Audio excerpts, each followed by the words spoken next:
Il y a plus de 2500 ans, un homme s'est assis sous un arbre. Rien d'extraordinaire en apparence, juste un homme, simple comme vous et moi, assis. Mais cet instant-là allait changer le monde. Sous cet arbre, le Bouddha n'a pas trouvé une vérité nouvelle, il s'est souvenu. Il s'est souvenu que la paix n'est pas au bout de la lutte, mais au cœur même de ce qui est. Ce qu'il a découvert, il l'a ensuite résumé en un chemin, le chemin de libération, le noble chemin octuple pour les intimes. Non pas une suite de règles, mais une manière d'être au monde, une façon d'habiter la vie avec lucidité, douceur et justesse. Quand j'ai découvert ces textes pour la première fois par le biais de François Lemay qui l'enseigne dans ses formations, je me souviens du silence qu'il a laissé. Un silence plein, un peu comme une eau tranquille après le passage du vent. J'y ai senti quelque chose d'immense et de simple à la fois, la promesse d'une paix qui ne dépend de rien, et la possibilité d'un chemin qui ne mène nulle part ailleurs qu'ici. Et ce qui m'a frappé, c'est pas sa complexité, au contraire c'est sa simplicité. Tout y est déjà. Tout ce que nous cherchons à apprendre, à comprendre, à mériter, y est décrit avec la clarté d'une évidence. Comprendre, penser, parler, agir, vivre, persévérer, observer, se rassembler. Rien de plus, rien de moins. Et à force d'arpenter ce chemin, j'ai fini par y voir un lien avec le dojo du cœur que je vous enseigne. Parce que ce que Bouddha a exprimé dans ses 8 pas, je le retrouve dans les 4 murs du dojo. Si tu sais pas de quoi je te parle, je te renvoie à l'épisode précédent. Donc les 4 murs du dojo, l'observation, le mouvement, la respiration et la conscience de l'équilibre yin-yang dans le quotidien, 4 piliers qui ramènent eux aussi à une chose très simple, l'art de revenir à soi. Et le dojo, comme le chemin octuple, est une école de simplicité. Ce n'est pas un lieu où l'on cherche à devenir meilleur à tout prix, mais un espace où l'on apprend à se souvenir justement, à se souvenir du corps, du souffle, du silence, du vivant. Alors aujourd'hui, j'ai envie de revisiter ce chemin, non pas comme une leçon, une autre leçon, une énième leçon à retenir, mais comme une méditation vivante, un pont entre la sagesse ancienne et la pratique contemporaine du cœur, entre le Bouddha sous son arbre et nous dans le tumulte du monde moderne. Parce que ce chemin-là, à nouveau, n'a rien de théorique. Il se vit, il se respire, il se pratique. Et s'il paraît dense à première vue, c'est qu'il contient tout l'éventail de notre humanité. La pensée et le silence, le mot et le souffle, l'effort et le lâcher-prise.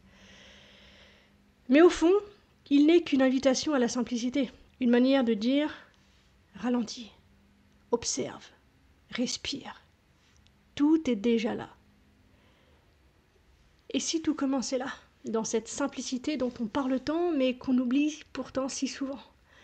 Parce que, oui, comprendre ce chemin peut sembler dense, je l'ai déjà dit, presque infini même, mais quand on s'y installe doucement, on réalise qu'il ne parle que d'une chose, voir clair. Pas comprendre plus, comprendre mieux, pas accumuler, mais alléger. Et c'est par là que le Bouddha a commencé, par la compréhension juste, non pas celle qui analyse, mais celle qui voit sans détour, celle qui éclaire sans brûler. C'est là que le chemin s'ouvre et que le dojo intérieur prend forme, dans le regard simple posé sur la vie telle qu'elle est.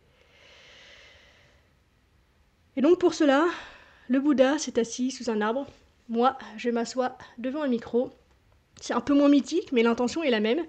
Donc clairement, si vous cherchez du contenu rapide, distrayant, vous n'êtes pas à la bonne place. Je vous propose de vous en aller tout de suite. En revanche, si vous voulez voir comment je réfléchis, pense, travaille vraiment, eh bien, installez-vous et c'est parti mon kiki. Tout commence donc par la compréhension juste. Il ne s'agit évidemment pas de la connaissance accumulée, mais de la clarté qui naît quand on cesse de se raconter des histoires. Le Bouddha enseignait entre autres 3 vérités extrêmement simples. Tout est impermanent, tout est insatisfaisant quand on s'y attache, et rien n'existe de manière séparée. Ces vérités, on a tendance, nous en Occident, à les comprendre avec la tête. Mais le jour où elles descendent dans le corps, déjà quelque chose se détend, puisque l'observation devient possible. Dans le dojo, c'est le premier mur, l'observation, le yin, la part réceptive, tranquille, silencieuse, celle qui ne réagit pas mais qui perçoit, celle qui ne cherche pas à réparer mais à accueillir. Observer, c'est comprendre sans vouloir maîtriser, c'est voir le flux sans vouloir le figer, c'est sentir dans la même seconde la beauté et la fragilité de ce qui passe. Quand on s'installe dans cette compréhension-là, on entre dans un espace de lucidité paisible, et c'est là que le chemin commence à respirer.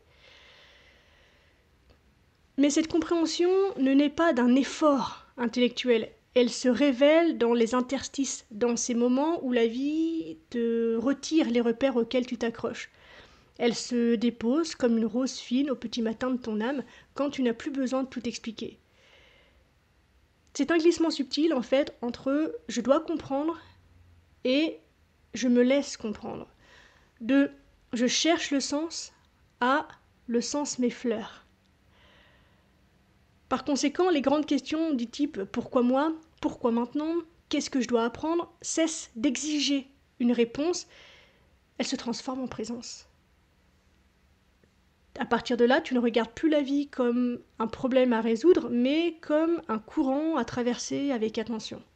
Avec attention. Dans le dojo, ce premier mur t'apprend à t'asseoir au bord du flux sans tenter de le détourner. Tu observes les mouvements du mental comme les vagues d'un océan que tu n'as pas besoin d'arrêter. Tu apprends à écouter sans conclure, à voir sans juger, à laisser être en fait. Et cette attitude-là change tout, parce qu'elle t'offre enfin un espace intérieur qui ne dépend pas de ce qui se passe à l'extérieur. C'est un espace de recul tendre, de présence nue, un espace où les émotions perdent leur tyrannie, où les pensées cessent de vouloir le dernier mot, et où le silence devient une présence habitée. Comprendre juste, c'est reconnaître la nature mouvante de la réalité. C'est voir que tout est en train de passer, y compris ce que tu crois figé. Et dans cette reconnaissance, une douceur s'installe, inexorablement. Tu cesses de te battre avec ce qui est. Alors bien sûr, la compréhension juste n'efface pas la douleur. Elle lui rend simplement sa place naturelle. Elle fait partie de la vie comme tout le reste. La compréhension juste, elle t'invite à voir le mouvement sous la souffrance, la lumière sous le chaos, le vivant derrière l'apparence. Et dans le dojo, c'est là que tout commence, quand tu deviens le témoin conscient de ce qui y traverse, sans vouloir retenir ni rejeter. C'est un apprentissage patient, comme celui de la mer qui apprend à épouser la rive. Tu regardes, tu écoutes, tu te laisses traverser, et à mesure que tu comprends sans analyser, la vie reprend son cours à travers toi.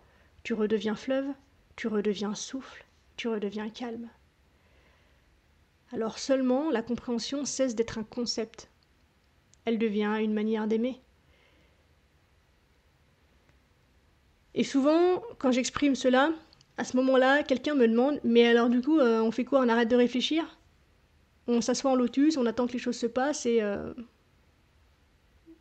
voilà. » Alors non, clairement ce serait horrible. Personnellement, j'adore réfléchir. Pour preuve, j'ai passé mon dernier dimanche à me demander d'où vient le premier 1 de la suite de Fibonacci. À mes yeux, vraiment, la réflexion est un pouvoir extraordinaire.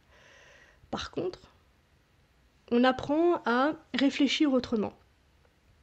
Dans le sens où réfléchir ne veut pas dire ruminer. Réfléchir, dans son sens le plus pur, c'est laisser la lumière rebondir à la surface d'un lac, par exemple, particulièrement tranquille. C'est permettre à la pensée de se former à partir de la clarté, pas du tumulte. Quand tu observes sans t'accrocher, la réflexion devient discernement. Elle ne cherche plus à tout comprendre, elle cherche à voir juste. Elle devient un prolongement de la conscience, pas une fuite hors d'elle. Penser et observer ne sont donc pas opposés, au contraire, ils se nourrissent. L'un explore, l'autre éclaire, et plus ton regard s'apaise, plus ta pensée devient juste, fluide, transparente. Alors non, évidemment, tu ne cesses pas de réfléchir, tu cesses seulement de te perdre dans tes réflexions. Tu laisses la pensée redevenir un outil au service de la présence, au lieu d'un brouillard qui l'occulte. Et c'est peut-être ça la vraie compréhension. Penser sans se quitter. Puis vient la pensée juste, c'est le deuxième pas sur notre chemin. La pensée juste, c'est celle qui ne détruit pas de l'intérieur, celle qui n'alimente ni la peur, ni la comparaison, ni la honte. Il ne s'agit pas, bien sûr, de pensée positive, mais de pensée vraie, une pensée claire qui part du centre, pas du manque. Quand l'observation se déploie, elle apaise naturellement le mental. Les pensées s'alignent comme des oiseaux qui retrouvent leur formation après la tempête. Leur mouvement devient fluide. Dans le dojo, c'est ce moment où l'esprit s'incline, où la pensée se met au service de la conscience, comme lorsqu'on s'incline en franchissant le seuil d'un dojo. Ce n'est pas un geste d'humilité forcée, c'est une reconnaissance, une manière de dire « je suis ici pour apprendre, pas pour dominer ». Elle n'essaie pas d'avoir raison, elle cherche simplement à voir. C'est une forme de respect. Penser juste, c'est penser avec le cœur ouvert. Mais pour en arriver là, il faut d'abord reconnaître à quel point la pensée peut être bruyante, épuisante, incontrôlable. Elle tourne, cherche, compare, anticipe, elle veut des réponses, des garanties, des plans, elle veut comprendre la vie au lieu de la rencontrer. On croit souvent que ce flux mental incessant est le prix à payer pour être intelligent, lucide, éveillé, cultivé. Mais pas du tout, personnellement en tout cas je ne crois pas. C'est juste un mental qui a oublié comment se reposer. La pensée juste, c'est la pensée qui respire, celle qui ne s'impose pas, mais qui se déploie naturellement, comme un nuage qui prend forme dans le ciel sans que personne ne le lui demande. Elle ne se nourrit plus d'émotions brutes, mais de silence. Et tu commences à me connaître, ce silence n'est pas vide, il est fertile. C'est lui qui permet à l'idée juste d'émerger, à la vision claire de se présenter, sans lutte ni confusion. Le mental vraiment n'est pas un ennemi. J'aimerais bien qu'on casse ce culte de l'anti-mental. C'est débile, ça n'a aucun intérêt et en plus c'est un fantasme, ça nous tuerait. Le mental n'est pas un ennemi.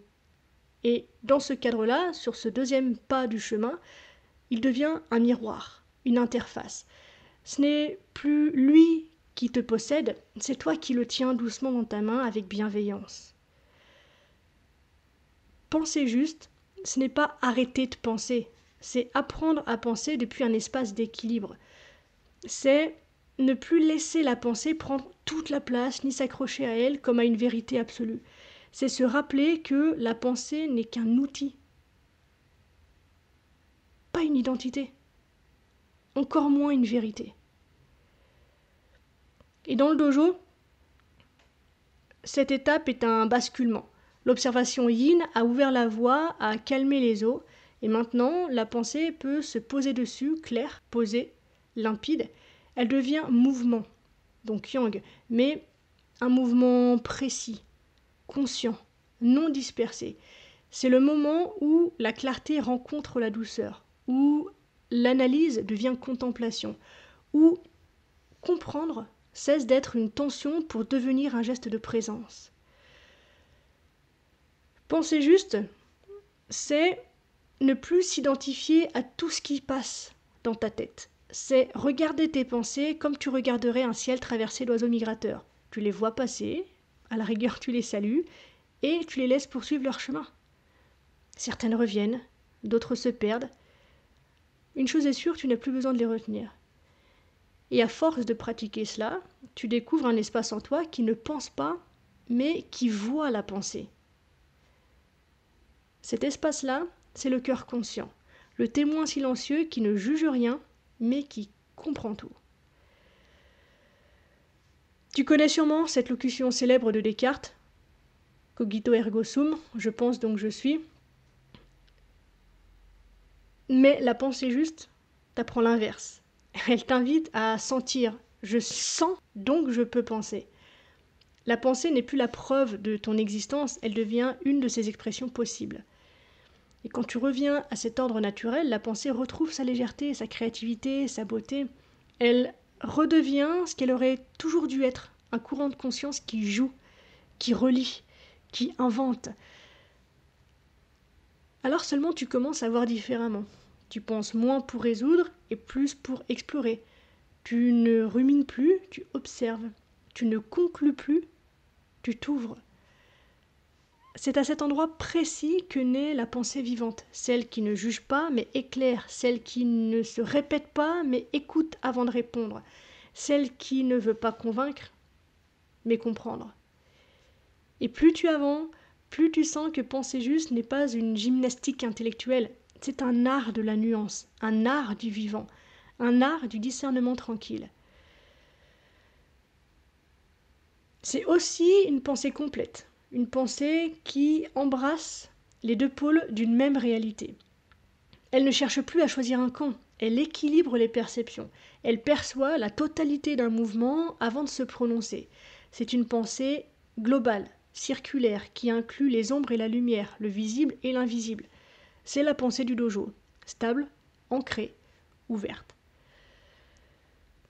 Parfois, souvent, trop, on croit que pour être spirituel, il faudrait se débarrasser de la pensée. Encore une fois, c'est une connerie, selon moi. La vraie sagesse ne supprime pas la pensée. Elle l'apaise. Elle lui rend sa juste place. La pensée juste ne t'éloigne pas du monde. Au contraire, elle t'y ramène. Elle te permet de voir sans te perdre, d'agir sans t'aveugler, de choisir sans te trahir. C'est une pensée reliée au corps, au souffle, à la sensation d'être vivant. Une pensée enracinée dans la terre et ouverte au ciel. Une pensée qui sait s'effacer quand l'évidence se présente. Dans le dojo, elle devient le prolongement naturel de l'observation. Le yin qui a regardé se transforme doucement en yang qui exprime. La pensée naît du silence et retourne au silence, comme la vague retourne à la mer. Et à ce moment-là, tout s'aligne. Les pensées cessent d'être un bruit de fond, elles deviennent des échos de la conscience, des reflets du réel, clairs, précis, mais sans dureté. Penser juste, c'est penser avec le cœur ouvert. Et penser avec le cœur ouvert, c'est commencer à voir le monde comme un être vivant. Non plus à travers les filtres de la peur ou du contrôle, mais à travers la tendresse du regard qui comprend sans condamner. C'est à ce moment du chemin que la pensée cesse d'être un monologue et devient un dialogue avec la vie. Vient ensuite le troisième pas du chemin, la parole juste. La parole juste, c'est peut-être l'un des pas les plus subtils de ce chemin, parce que nos mots créent le monde. Le Bouddha parlait d'éviter le mensonge, la médisance, la dureté ou la fluidité, mais il ne s'agissait pas d'une règle morale, mais plutôt d'une hygiène intérieure. Chaque fois que l'on parle, on sème une vibration, et dans un monde saturé de bruit, la parole consciente devient un acte d'amour. Dans le dojo, la parole juste trouve sa source dans la respiration. Avant le mot, il y a le souffle. Ce pont entre yin et yang, entre l'intérieur et l'extérieur. Respirer, c'est parler avec la vie. C'est lui dire « je suis ici » et l'écouter te répondre « moi aussi ». Quand tu respires avant de parler, le mot devient plus juste, plus calme, plus rond. Il sort du corps au lieu d'exploser de la tête. Il touche sans blesser. À nouveau, mettons un peu de nuance, la parole juste n'est pas un vernis, ni une stratégie pour, entre guillemets, bien communiquer. C'est une parole qui a cessé de chercher à convaincre. Une parole qui émane d'un espace tranquille, enraciné dans la présence. On oublie souvent que le mot est un prolongement du souffle. Dans le corps, il traverse les mêmes chemins, il s'appuie sur le même élan vital. Chaque syllabe est un souffle incarné, une onde qui voyage. Quand tu parles depuis le mental, la parole se tend. Elle cherche à contrôler, à convaincre, à protéger une image. Mais quand tu parles depuis le cœur devient instrument. La parole se déploie comme une respiration. Elle ne prend pas l'air, elle le partage. Dans le dojo, ce moment est sacré. Avant de commencer la pratique, on salue. Ce salut, c'est déjà une parole silencieuse, un remerciement avant même qu'un mot ne soit prononcé, une manière de dire ce que je vais exprimer maintenant, que cela soit juste. La parole juste, c'est une parole consciente de son poids et de sa direction. Elle sait qu'un mot peut guérir ou blesser, ouvrir ou refermer. Elle ne cherche pas la perfection, elle cherche la justesse. Il y a des mots qu'on jette sans y penser, comme on respire sans attention. Et puis, il y a les mots qui traversent le corps avant de traverser l'espace. Ceux-là portent une vibration complètement différente. Ils ne cherchent pas à être entendus, mais à rencontrer. Le mot juste ne vient jamais de la tête. Il naît d'un silence plein, un silence qui écoute avant de répondre, un silence qui ne se sent pas vide, mais disponible. Quand tu pratiques cette forme de parole, tu redécouvres l'art du rythme. Tu ne remplis plus les vides, tu laisses les silences faire leur œuvre, tu n'as plus besoin d'avoir le dernier mot, tu offres une présence plutôt qu'un discours. La parole juste, c'est aussi la parole intérieure, celle qu'on se répète en silence toute la journée. Les je suis nul, je devrais y arriver, je n'y arriverai jamais, mais qu'est-ce que tu fous, mais c'est quoi cette vie de merde, etc. C'est là que la pratique commence vraiment. Parce que le mot qui t'habite finit toujours par se traduire dans le monde. Si ta parole intérieure est dure, ton regard le sera aussi. Si elle devient douce, ton monde s'adoucit. Dans le dojo, justement, on apprend à observer ce dialogue intérieur, à le ralentir, à en percevoir la musique, les tonalités, les redites, à repérer quand la voix du juge prend toute la place et à lui rendre son juste volume. La parole juste, c'est apprendre à se parler comme à un ami précieux, à se dire je te vois, au lieu de tu aurais dû. C'est restaurer la dignité du dialogue intérieur. Donc, parler juste, ce n'est pas parler bien, ce n'est pas choisir les bons mots pour paraître sage, c'est parler depuis un lieu aligné, un lieu où l'intention et la vibration sont cohérentes. Quand ta parole est alignée sur ton souffle, elle devient ton prolongement naturel. Elle ne te quitte pas quand tu la prononces, elle reste habitée, incarnée, et c'est cette incarnation-là qui la rend vraie. Dans la tradition, on dit parfois que les mots sont des flèches, mais dans la parole juste, ils sont des offrandes. Ils ne transpercent pas, ils traversent et déposent quelque chose de vivant derrière eux. En revanche, la parole juste n'est pas toujours douce. Elle peut être tranchante, si nécessaire, mais même dans sa fermeté, elle reste bienveillante. Elle découpe pour libérer, pas pour blesser. Elle éclaire sans brûler. Donc finalement, c'est pas une question de ton, mais d'origine. La parole juste ne vient jamais d'une blessure non regardée, ignorée, niée. Elle vient, encore une fois, du calme. Et parce qu'elle vient du calme, elle peut tout dire. C'est le paradoxe de la parole juste. Plus elle est reliée au silence, plus elle peut être puissante. Pas parce qu'elle crie, mais parce qu'elle touche à ce qu'il y a de vrai. Et puis, il y a cette autre dimension, plus subtile encore, la parole silencieuse du corps. Un regard, une posture. Un geste peuvent dire 1000 fois plus que des phrases bien formulées. Un silence bienveillant, parfois, est la parole la plus juste qui soit.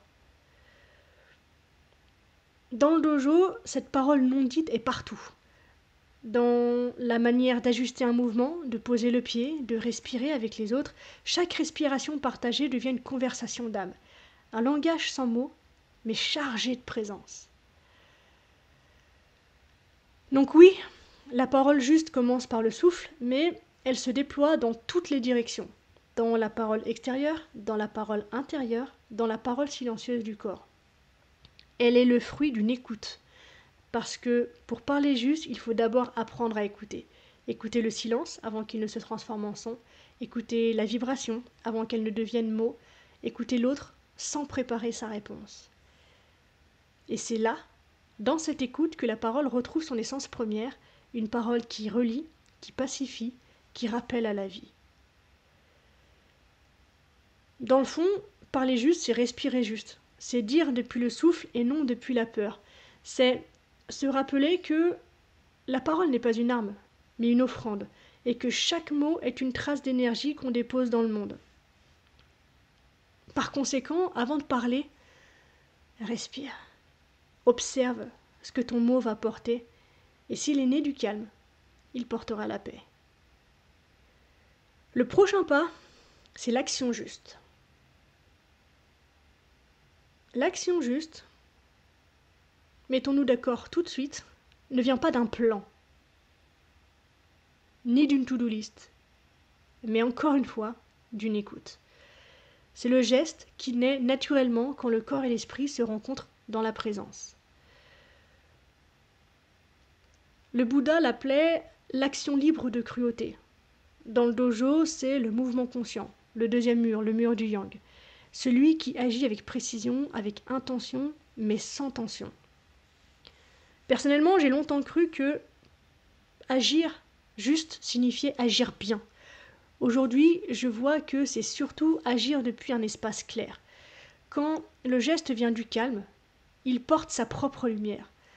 L'action juste, c'est celle qui ne laisse pas de traces de lutte derrière elle. Elle n'a pas besoin d'être spectaculaire, elle est souvent même invisible, mais elle transforme tout. L'action juste, c'est le mouvement naturel du vivant. Elle ne se fabrique pas, elle se découvre. Elle émerge du silence intérieur comme la vague émerge de la mer. Qu'elle ne cherche pas à conquérir, elle répond. Dans le dojo que je vous propose, le mouvement juste est toujours lié au souffle. On se rend compte qu'il y a des schémas qui se répètent et tu verras que sur les pas qui nous restent à poser, ces éléments vont revenir. Et c'est ça qui rend tout cet univers si simple finalement, dénué de toute complexité. Bref, on verra ça un petit peu plus tard. Je reprends donc, dans le dojo que je vous propose, le mouvement juste est toujours lié au souffle. Chaque geste part de la respiration. C'est elle qui donne le rythme, la direction, l'élan. Le corps n'agit pas contre le monde, il danse avec lui. Agir juste, ce n'est donc pas accumuler des actions, mais reconnaître le moment où l'action est mûre. Le fruit ne tombe pas parce qu'on le secoue, il tombe parce qu'il est prêt. L'action juste, c'est celle qui respecte le tempo du réel. Elle ne vient ni trop tôt, ni trop tard. Elle s'inscrit dans la pulsation du vivant. Et pour cela, à nouveau, il faut être à l'écoute de soi, du monde, du souffle. On nous a appris, dans nos cultures, à associer l'action à la volonté, à la force, à la performance, à la productivité. Mais la plupart du temps, ce qu'on appelle agir, c'est surtout réagir.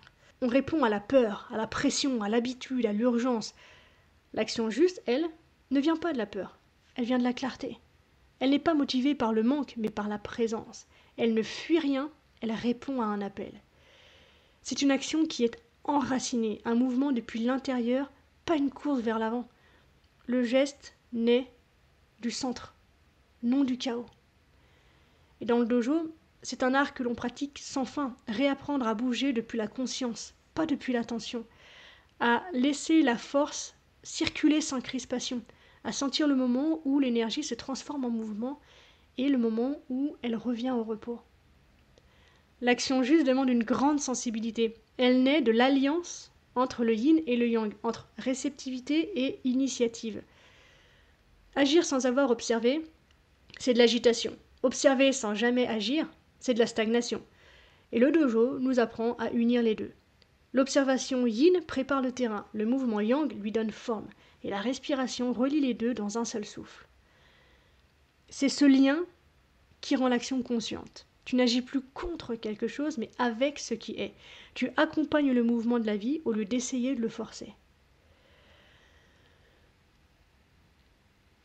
Il y a dans l'action juste une dimension presque invisible que le monde moderne oublie, celle de l'intention.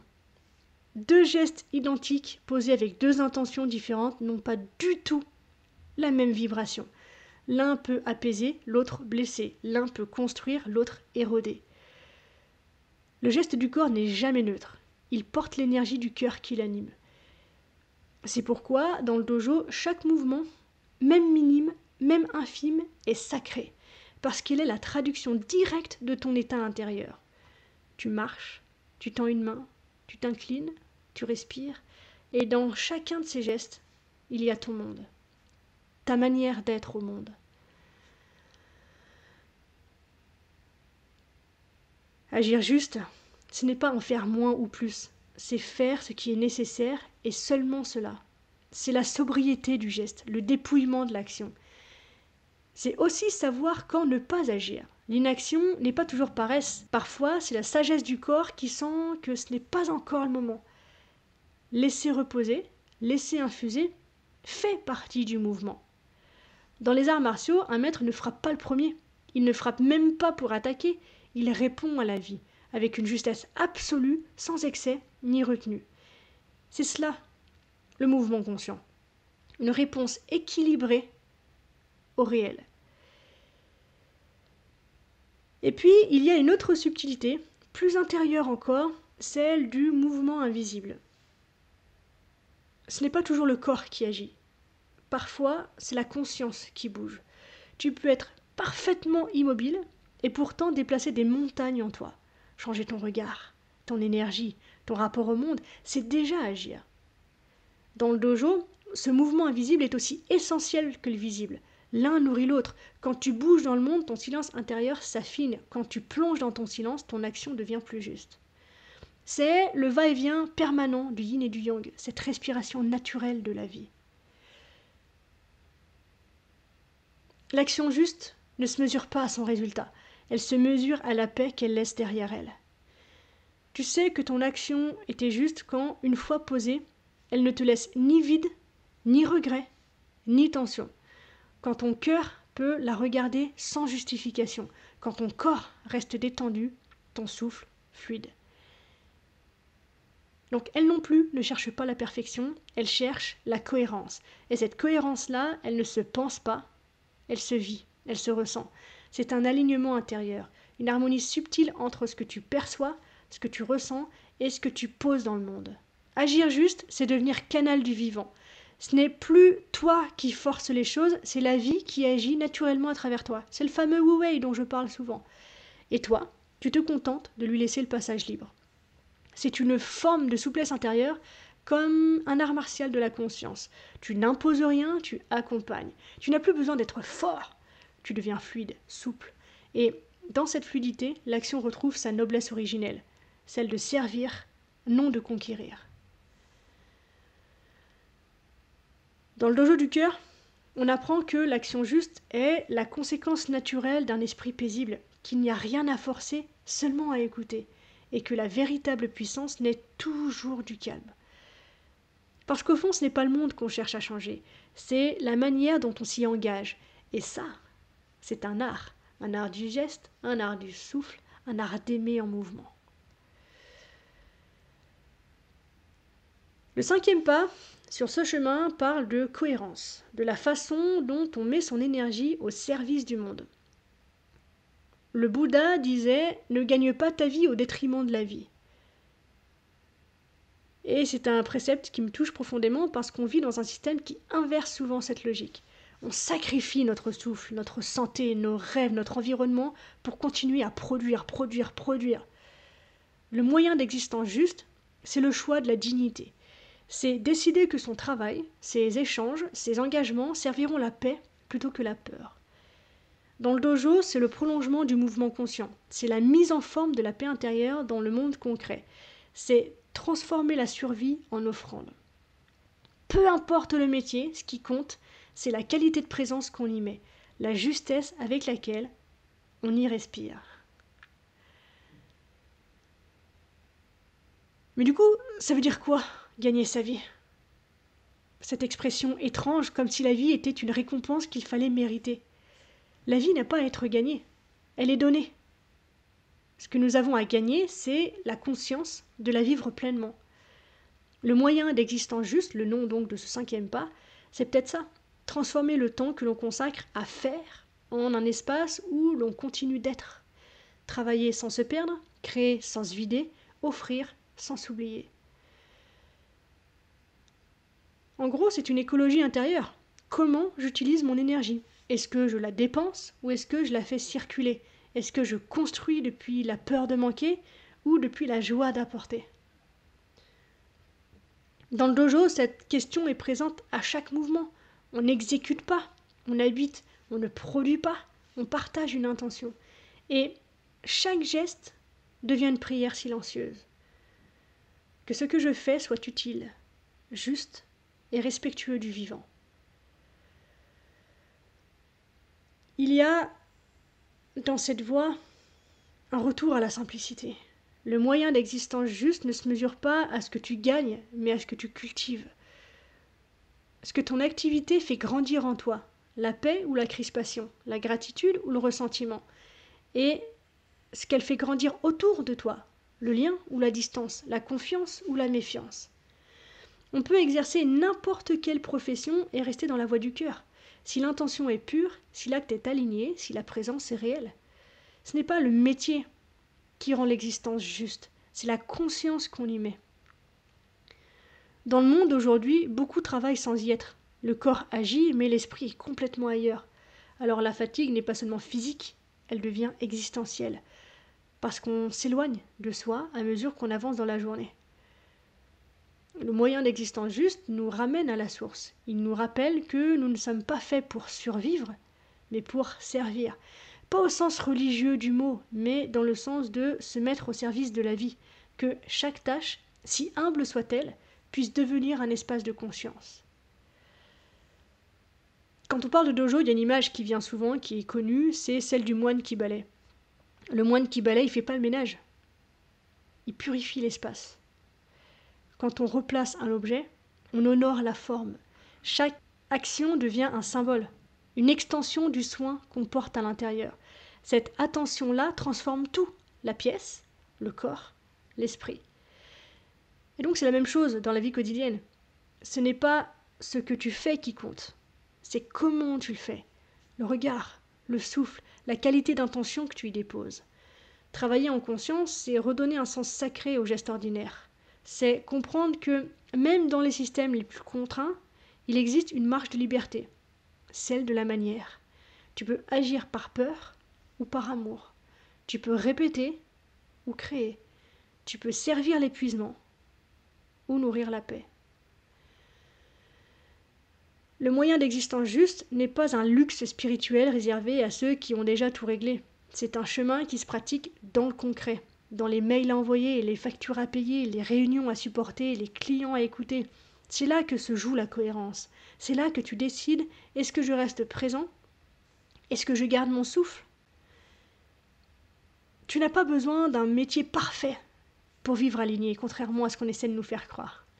Tu as besoin d'une présence sincère dans celui que tu as et de la lucidité de voir quand il ne te nourrit plus.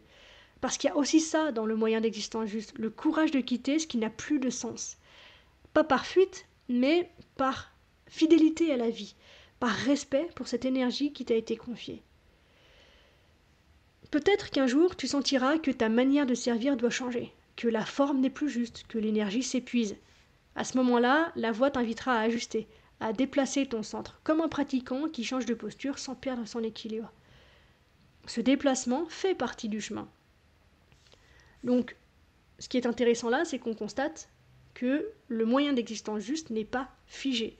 C'est une recherche constante d'harmonie entre ce que tu es et ce que tu offres. Parfois, il te demandera de ralentir, parfois d'oser, parfois de recommencer différemment. Toujours, il te demandera de rester vrai. Dans le fond, ce moyen d'existence juste, c'est un art de vivre, un art de respirer dans tout ce que tu fais, un art de relier l'invisible et le visible, de ne plus séparer la spiritualité de la matière, la conscience du travail, l'amour de la forme. Le moyen d'existence juste, c'est quand tu te lèves le matin et que ton premier geste n'est plus une fuite, mais une offrande. Quand ton activité devient ton dojo, ton champ de pratique, ton espace de jeu, le lieu où ta présence se vérifie et s'affine. Et c'est là que résonne cette phrase de Gandhi que j'aime beaucoup, ma vie est mon message. Parce qu'à travers chaque geste, chaque décision, chaque façon d'être, c'est bien de cela qu'il s'agit. Faire de sa vie le message qu'on veut transmettre. Et si tu regardes bien, Tu verras, tout ce que tu fais déjà porte cette possibilité. Préparer un repas, soigner quelqu'un, écrire, bâtir, enseigner, réparer, écouter, aimer, que sais-je, chaque métier peut devenir une forme de méditation en mouvement. Une manière de dire « je participe à la vie sans la posséder ». À ce moment-là, le travail cesse d'être un poids. Il redevient un mouvement, une respiration entre donner et recevoir, un cycle naturel comme celui du souffle. Et dans ce souffle, dans ce cycle, tu ne gagnes plus ta vie, tu la sers, tu la rends plus belle, plus consciente, plus vivante. Et elle, en retour, prend soin de toi. Vient ensuite le 6e pas, celui de l'effort juste. Le Bouddha, comme beaucoup d'entre nous, a expérimenté l'excès. Il s'est affamé, épuisé, flagellé, croyant que l'effort extrême était la clé. Ça te rappelle quelque chose ? Et c'est en renonçant à cette lutte qu'il a trouvé cette fameuse voie du milieu, ce noble chemin octuple que nous sommes en train d'explorer ensemble. L'effort juste, c'est le mouvement naturel du vivant, celui qui continue sans forcer, qui persiste sans tension. Dans le dojo, on l'appelle la constance tranquille, revenir chaque jour sans dureté, faire un pas, respirer, recommencer. C'est un effort qui ne se contente pas de contracter, il ouvre, il entretient le feu sans le brûler. L'effort juste, c'est la fidélité au vivant en soi. À nouveau, mettons fin à une ineptie. L'effort juste n'a rien à voir avec la lutte. C'est un engagement doux, une discipline qui n'écrase pas, mais qui élève, une attention qui ne se crispe pas, mais qui veille. On croit souvent, à tort donc, qu'il faut forcer pour avancer, qu'il faut se battre contre soi pour mériter la paix. Mais je crois profondément que c'est complètement l'inverse. La paix se révèle quand tu cesses de la poursuivre. Dans le dojo, on apprend cela dès les premiers gestes. Si tu veux que le mouvement soit fluide, tu ne peux pas le forcer. Tu accompagnes, tu ajustes, tu écoutes. Le corps t'indique toujours la voie du moindre effort. Pas celle de la paresse, ne confondons pas les deux, mais celle de l'harmonie. Et c'est là que réside tout l'art de l'effort juste. Trouver la ligne fine entre l'abandon et la maîtrise. Cette ligne vivante qu'on ressent dans la pratique, dans le souffle, dans la marche. Quand tu marches sur ce chemin, tu découvres que l'effort juste n'est pas celui qui t'épuise, mais celui qui t'aligne, qui t'énergise. C'est un effort qui nourrit, comme une flamme entretenue avec soin, ni trop faible, ni trop forte, juste assez pour que la lumière reste vivante et la chaleur se diffuse. Le vrai effort ne consiste pas à tout donner, mais à donner avec justesse. À savoir quand il faut insister et quand il faut relâcher, quand il faut avancer et quand il faut simplement se reposer dans le souffle. C'est un effort intelligent, organique, un effort qui écoute, un effort qui ne sépare pas la force de la tendresse. On pourrait dire que l'effort juste est une posture intérieure, une manière d'habiter le présent. Tu fais ce que tu peux à partir de l'endroit où tu es, avec ce que tu as. Et tu laisses le reste à la vie. Dans le dojo, il n'y a pas de recherche de performance absolue, de performance à tout prix. On ne s'exerce pas pour réussir un mouvement, mais pour affiner la présence à travers lui. L'effort devient un rituel d'attention, un retour à soi à travers la répétition, un art d'affiner le geste jusqu'à ce qu'il devienne naturel. Cet effort-là ne laisse pas de fatigue, il laisse de la clarté. Tu ressors d'une vraie pratique, non pas vidée, mais remplie, parce que tu as agi depuis ton centre, pas depuis ta peur de ne pas en faire assez. Dans nos sociétés, on glorifie la productivité, on mesure la valeur d'un être à sa capacité à produire, à tenir, à s'acharner, mais l'effort juste est silencieux. Il se mesure à la qualité du souffle, pas à la quantité d'heures. Ce n'est pas l'effort du front qui transpire, c'est celui du cœur qui persévère. C'est celui qui, chaque matin, malgré le doute, malgré la lassitude, choisit de revenir, de se rasseoir, de respirer et de recommencer. C'est un effort qui se confond avec la foi, une foi sans attente, sans promesse, sans condition, une fidélité au vivant même quand le mental voudrait tout abandonner. Et ce qu'on découvre ici, c'est que l'effort juste n'est pas linéaire. Certains jours, il ressemble à un élan, d'autres à un simple maintien de la flamme. Et c'est très bien ainsi, c'est parfait, parce qu'en vérité, ce n'est pas la régularité des actions qui compte, mais la constance de l'intention. Tu peux être immobile et pourtant être dans l'effort juste, si ton cœur reste tourné vers la lumière. Dans le dojo, on apprend à reconnaître ces rythmes. On ne se juge pas pour les jours de fatigue, on les honore. Car l'effort juste ne s'évalue pas à l'extérieur. Encore une fois, il se sent. C'est un effort sans crispation, une tension légère, comme celle de l'arc avant qu'il ne relâche la flèche. Une tension vivante, nécessaire, créatrice, mais qui sait se dissoudre au moment juste. L'effort juste, c'est cette capacité à maintenir le fil sans le casser, à rester présent même quand c'est difficile, mais sans se perdre dans la dureté. C'est la main ferme et souple à la fois. Et dans ce geste, il y a toute la sagesse du tai chi. La force et la souplesse se répondent, le mouvement et le repos qui se repoussent. Dans la pratique du dojo, chaque retour compte plus que la performance. Tu es dispersé, tu reviens. Tu t'es agacé, tu respires. Tu t'es perdu, tu poses un pied, puis l'autre. Et ce simple retour est déjà une victoire. L'effort juste, c'est le courage tranquille de revenir, encore, sans haine, sans honte, sans culpabilité, sans drame, juste parce que c'est ta nature profonde de revenir à la paix. Et à force de revenir, tu réalises que tu n'as jamais vraiment quitté le centre, que même dans la dispersion, quelque chose en toi restait immobile, patient, paisible. Cet espace, c'est la source de l'effort juste, celle qui agit sans forcer, qui continue sans se battre, qui avance sans se perdre. Dans le fond, l'effort juste, c'est l'art de se souvenir de ce qui compte vraiment, de ce qui t'anime, au-delà du bruit, au-delà des attentes. C'est une manière d'aimer, une manière de dire à la vie « je reste avec toi », même quand c'est inconfortable.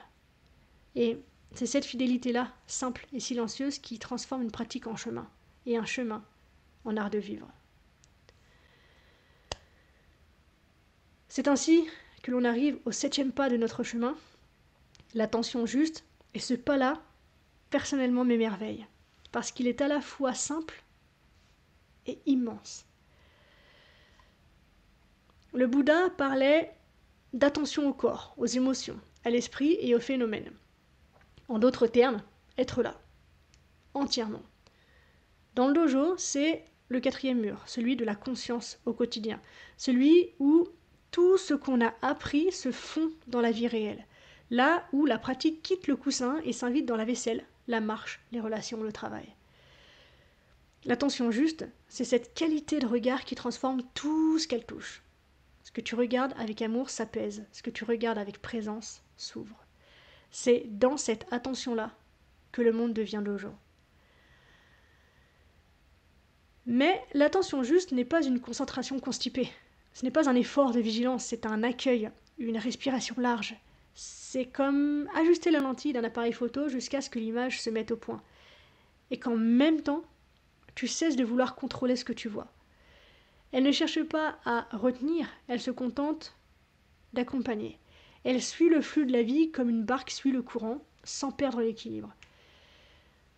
Quand ton attention devient consciente, tu redécouvres que chaque instant contient déjà tout ce que tu cherchais ailleurs.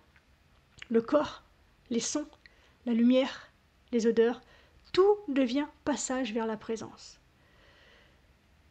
Dans le dojo, on parle parfois de zanshin, l'attention vivante. C'est cette conscience périphérique, ouverte, non crispée. Le corps perçoit tout sans se disperser. Les sens sont éveillés, mais le cœur reste tranquille. Cette attention-là ne se fabrique pas. Encore une fois, elle se souvient. Elle se rappelle simplement quelle est la nature même de la conscience. Regarder sans juger, écouter sans anticiper, sentir sans retenir. Et dans cette qualité de regard, quelque chose se réconcilie. Le monde cesse d'être une série d'objets séparés, il redevient une respiration unique dont tu fais partie. L'attention juste, c'est l'art d'être dans sa vie comme on serait dans un dojo. présent à chaque geste, même le plus ordinaire. Tu ranges, tu coupes des légumes, tu envoies un mail et tu restes conscient de ton souffle, du poids de ton corps, de la texture du moment. Ce n'est pas de la pleine conscience comme technique, c'est de la tendresse appliquée à l'existence. Et cette tendresse change la substance même des choses. Ce qui était banal devient précieux, ce qui semblait insignifiant devient initiation. T'as plus besoin d'événements extraordinaires pour sentir la vie, elle palpite dans la simple tasse de thé, dans le pas que tu poses, dans la brise sur ta peau. Quand tu pratiques l'attention juste, tu découvres que l'amour n'est pas un sentiment, c'est une manière de regarder, une présence qui enveloppe sans retenir, une lumière douce posée sur le réel. Le Bouddha disait « Ce que tu regardes avec attention devient clair ». Et c'est vrai, parce que l'attention est un acte de clarté. Elle dissipe le flou des jugements et rend la vie à nouveau visible. Dans le dojo, cette clarté, c'est un signe de maturité intérieure. Ce n'est plus le mental qui scrute, c'est la conscience qui contemple. Il n'y a plus d'effort, plus de séparation entre celui qui observe et ce qu'il observe. Tu es regard et regardé à la fois. L'attention juste, c'est aussi la conscience de ce qui t'échappe. Elle ne cherche pas à tout capter, elle reconnaît les limites naturelles de la perception et s'incline devant le mystère. Et cette humilité-là l'ouvre davantage encore. Tu peux sentir dans une même respiration la précision du détail et la vastitude du tout. Tu goûtes le grain du réel sans perdre la vision globale. C'est une attention complète, concentrée et dilatée à la fois. Et c'est cela la signature du dojo au quotidien. Rester ancré dans le corps tout en demeurant relié au vaste. Faire le lien entre le micro et le macro, entre l'instant et l'infini. Dans cette pratique, tu découvres aussi la réciprocité du regard. Quand tu poses ton attention sur quelque chose avec douceur, ce quelque chose te regarde en retour. L'attention juste n'est pas unidirectionnelle, c'est un échange d'être à être. Elle crée une communion silencieuse entre toi et le reste du monde. Regarde une plante, un enfant, un ciel d'orage, et reste simplement là, sans rien vouloir. Et tu verras que la séparation s'efface. Tu fais partie du paysage que tu contemples.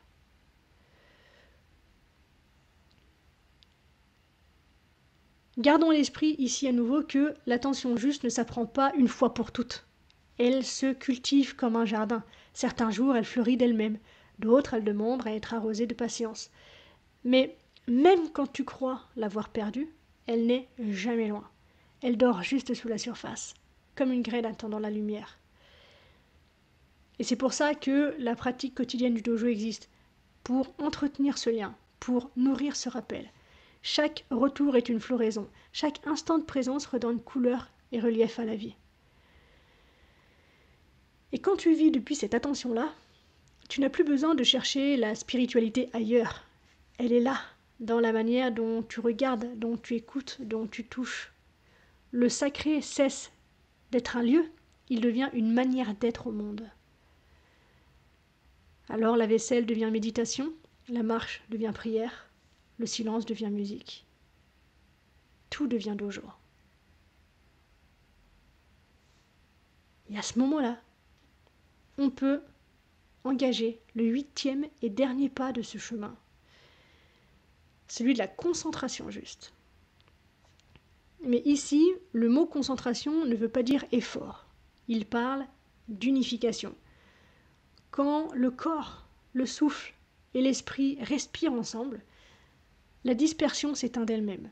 Le mental se tait non parce qu'on le force, mais parce qu'il se sent enfin entendu. Dans le dojo, c'est le centre invisible, l'espace entre les murs, l'endroit où les 4 murs se rejoignent, où tout devient simple.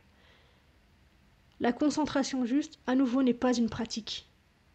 C'est une présence, une stabilité douce qui permet à la vie de circuler librement. C'est le point d'équilibre du tai chi, là où yin et yang se reconnaissent comme un seul mouvement, là où il n'y a plus de séparation entre celui qui observe et ce qui est observé. La concentration juste n'est pas une affaire d'attention serrée, ni d'œil fixé. C'est un état de clarté sans crispation, comme le calme au fond d'un lac. Tout bouge à la surface, mais rien ne perturbe la profondeur. C'est la conscience unifiée, celle qui n'a plus besoin de choisir un objet pour être présente. Elle embrasse tout sans rien retenir. Dans un dojo, on sent cette union à la fin d'une pratique. Le corps reste vibrant, le souffle encore dense, mais l'esprit transparent, vaste, silencieux. Tout est là et rien ne déborde. C'est ce moment où tu ne fais plus, tu es, simplement. La concentration juste, c'est la paix du centre. Pas un centre rigide, constipé encore une fois, mais vivant, respirant, stable au milieu du mouvement. C'est le point autour duquel tout tourne, sans que rien ne se perde. On pourrait croire que la concentration, c'est se couper du monde pour mieux se retrouver. Mais c'est pas ça du tout. La concentration juste, elle ouvre, elle relie, elle dissout les frontières entre moi et le reste. Donc c'est pas une retraite hors du monde, c'est une immersion totale dans ce qui est, sans distraction intérieure. Tu entres dans la vie comme on entre dans un temple. Chaque bruit, chaque sensation, chaque souffle devient sacré. On pourrait dire en fait que la concentration juste, c'est l'union de l'attention et de la détente. L'esprit est ferme comme une montagne, mais souple comme le vent qui la caresse. C'est une stabilité fluide, une vigilance tranquille, une présence si entière qu'elle n'a plus besoin d'objets pour se maintenir. Elle ne retient rien, et pourtant, tout y demeure. Cette concentration-là ne vient pas du contrôle, elle naît d'une confiance profonde. Confiance dans le fait que rien n'a besoin d'être saisi pour être vécu, que tout est déjà complet, vivant, à chaque instant. Dans le dojo, c'est le moment où la pratique s'efface et devient nature. Tu ne penses plus à respirer, tu respires. Tu ne penses plus au mouvement, tu bouges. Tu ne penses plus à observer, tu vois. Tout est redevenu organique. C'est un état où les quatre murs ne sont plus des repères, mais des directions intégrées, fondues dans une seule présence. L'observation, le mouvement, la respiration et la conscience s'unissent comme les éléments d'une même danse. La concentration juste, c'est cette danse silencieuse où le danseur et la danse ne font qu'un. Ce n'est plus un état à atteindre, mais un retour à la simplicité. L'esprit cesse de projeter, le corps cesse de résister, le souffle cesse de chercher un rythme, il devient le rythme. Et dans cet instant, la conscience s'ouvre, vaste et paisible. Tu sens que tu fais partie d'un tout et que ce tout te contient. Il n'y a plus d'intérieur ni d'extérieur, plus de dedans ni de dehors, juste un champ unifié de présence. C'est ce que les maîtres appellent parfois samadhi. Mais ici, inutile de nommer, on s'en tape. Le mot ne ferait que troubler la transparence. Dans cette clarté, la vie se met à respirer à travers toi. Tu deviens témoin et expression du même souffle. Tu n'as plus besoin de diriger, tu te laisses guider par la symphonie silencieuse de l'instant. Le mental s'incline, il reconnaît qu'il n'a jamais été l'ennemi, simplement un enfant agité cherchant sa place. Et dans cette reconnaissance, il s'apaise, il cesse de vouloir comprendre et retrouve enfin la joie d'être un instrument de la conscience. La concentration juste, c'est l'expérience de la complétude. Pas celle que l'on obtient en ajoutant, mais celle qui surgit quand on cesse de soustraire. C'est un sentiment de plein silence, où la paix n'est plus quelque chose qu'on cherche, mais ce qu'on est fondamentalement. Dans cet espace, le monde n'est plus à atteindre ni à changer, il est à habiter. Et l'habiter devient ton art, ton offrande, ton message. Dans le dojo du cœur, on reconnaît ce moment, le silence après le dernier mouvement, le souffle suspendu avant la sortie, le regard doux posé sur le monde avant de saluer. Ce n'est pas une fin, c'est un commencement. Le retour au monde depuis la paix retrouvée. La concentration juste, c'est ça. Le moment où tout ce que tu as pratiqué s'efface et où il ne reste que la vie, présente, entière, simple. J'ai conscience que tout cela peut sembler très dense, 8 pas, 8 aspects, 8 invitations à vivre différemment, mais au fond, c'est pas un système à retenir, c'est un mouvement à ressentir. Le chemin octuple, comme le dojo, n'est pas un programme spirituel, c'est pas une méthode, c'est, rappel, une carte qui pointe vers un espace en toi que tu connais déjà. Chaque pas, entre guillemets, n'est pas une marche supplémentaire à gravir, mais une facette d'un même diamant. La conscience. La compréhension, la pensée, la parole, l'action, les moyens d'existence, l'effort, l'attention et la concentration. Tout cela ne sont que des portes qui mènent au même lieu, celui de la présence. Et on pourrait croire, à raison, qu'il faut des années de pratique pour y parvenir. Mais parfois, tout se joue dans un seul instant.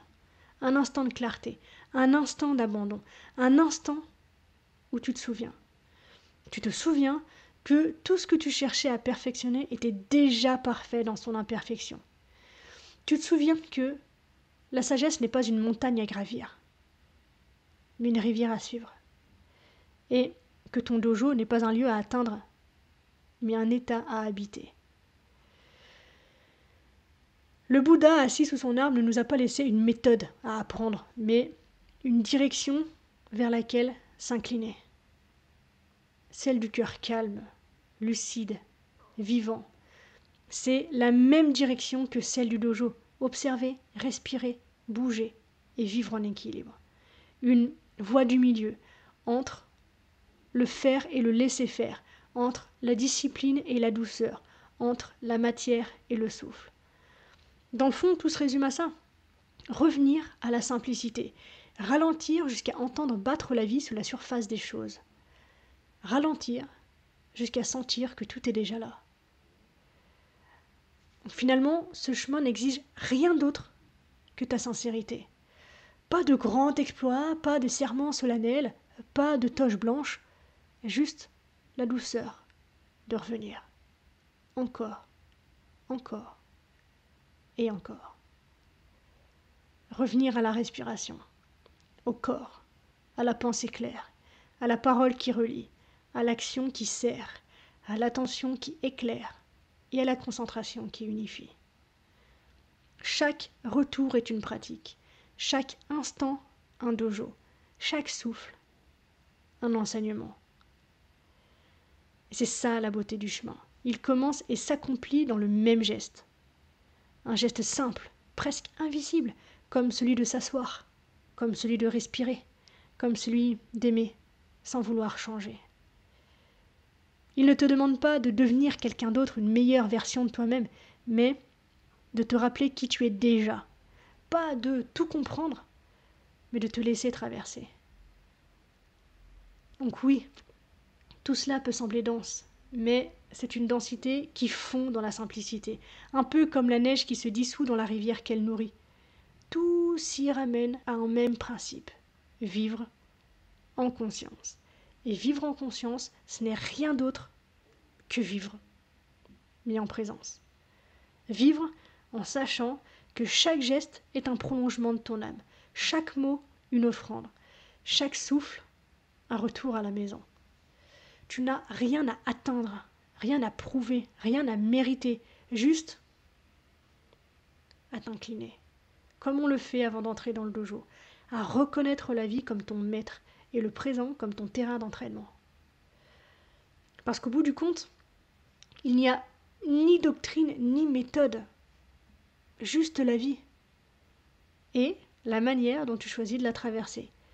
Et si tu écoutes bien, tu entendras ce que Bouddha, Lao Tzu et tous les maîtres silencieux ont toujours murmuré.